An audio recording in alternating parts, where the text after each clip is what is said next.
Warning. Our YouTube channel and its videos may contain scenes, language, and content that may not be appropriate for all audiences. These videos include surveillance footage, undercover pursuit of suspects, actual police and rescue operations, and fearless confrontations. If you do not approve of the content, please do not watch our videos. If you wish to continue, we strongly advise that you proceed with caution. Viewers' discretion is advised.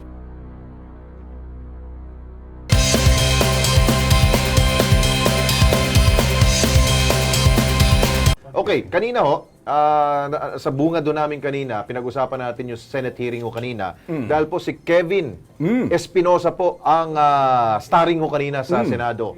At meron, si Kerwin Espinosa ang starring ho kanina at marami ho siyang naibulalas kanina. At isa ho doon, yung pong tungkol po sa mga protector ho.